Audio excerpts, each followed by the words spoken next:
भाई का जन्मदिन का बहाना करके अभी तक न्याय लेने गए तो मना कर दिया। जेल क्यों चला गया बेटा? मुझे पैसा मांग रहे, मेरे पैसे नहीं है देने को। तो जेल चला गया? हाँ, जेल में डाल दिया। काय के पैसा मांग रही है? छोड़ने के।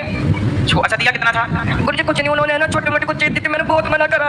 उन्होंने दिया कितना पैसा था? पैसा वैसे नहीं दिया, छोटी मोटी चीज जरूर दिया और गुरुजी। अब मांग कितना रहे हैं? गुरुजी पहले 15 लाख मांग रहे थे, अब 10 लाख पे आ गई। गुरुजी कहाँ से दूंगी मैं? और दिया कितना था? 1 लाख का सामान था, 2 का था? कहूँ का गुरुजी 1 लाख का करीब। ये भी अच्छा बिजनेस है बाजार में। गुरुजी मेरा सारा जेवर लेके गई है। लड़कियां 2 लाख का सामान या कुछ भी नहीं लाती और दहेज का केस लगा के 5 लाख 10 लाख 20 लाख ले लेती हैं। कानून को देखना चाहिए कि लड़की किसी और के चक्कर में पड़ के भाग रही है और दहेज और ये केस लगा रही है कि पैसे दो। इसमें ये कानून बनना चाहिए कि लड़कियां इस तरह से लड़कों को और परिवार को प्रताड़ित ना करें। किसी और के संग भागना रहता है और वो या तो मरवा देती हैं या तो पैसा चाहिए। ये सब रुकना चाहिए। हम तो कहते हैं तलाक हो, परंतु तलाक के बाद 1 भी रुपए नहीं दिया जाएगा। यदि पैसा देना बंद हो गया तो तलाक ही बंद हो जाएंगे। आधे से ज्यादा तलाक पैसे के लिए होते हैं। गुरुजी संतनगर मुरारी में जो गुरुजी है निरंकारी, संतनगर मुरारी में, तो वो गुरु बना रखे जो मीट मच्छी खाती है वो लड़की। मेरे घर में कोई ये चीजें आती नहीं है, मेरे को पसंद नहीं है गंदी चीजें। अब मैया भगवान आपकी रक्षा करें, यही भगवान से प्रार्थना है। गुरुजी कुछ मेरे को उपाय बताइए। बेटा जेल में मिलने गई थी, बहुत रो रहा है।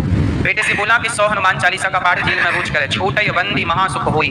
हनुमान चालीसा के 100 पाठ जो शतवार पाठ कर कोई, छूटय बंदी महासुख होई। जो बंधन में है वो 100 पाठ नित्य यदि हनुमान चालीसा की करेगा, हनुमान जी का ध्यान करता हुआ सच्चे हृदय से, वह हनुमान जी की कृपा से हर बंधन से मुक्त हो जाएगा। 100 पाठ रोज कराइए, उनसे बोलो। गुरुजी वो तो मुझे कहने की जरूरत नहीं, वो खुद ही करता है। हनुमान जी का मंदिर है घर के पास, हनुमान चालीसा करता है, कीर्तन भजन करता है, माला पिनाता 100 है। पाठ नित्य बोल दीजिए। और मैं जाऊंगी मिलने तो बोलूँ गुरुजी। दूसरा पर्सन है, हो जाएगा, बाहर आएगा, निश्चिंत रहिए। एक पर्सन है गुरुजी, मेरे ना तीनों भाई ऊपर चले गए, चाचा के लड़के तीनों चले गए, ताऊ के लड़के भी सब चले गए। गुरुजी सारी भाभी विधवा हो गई, तो उसके लिए कोई उपाय बता क्यों? दीजिए। ऐसा क्यों?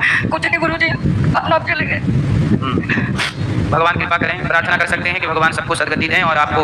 और गुरुजी ये जो लोग मीट माछ मुर्गा मच्छी खाते हैं इनको बंद करवा दीजिए गुरुजी। जब जाते हैं ना बाजार में तो मुर्गे बकरे करते, मेरा जीव बहुत घबराता है।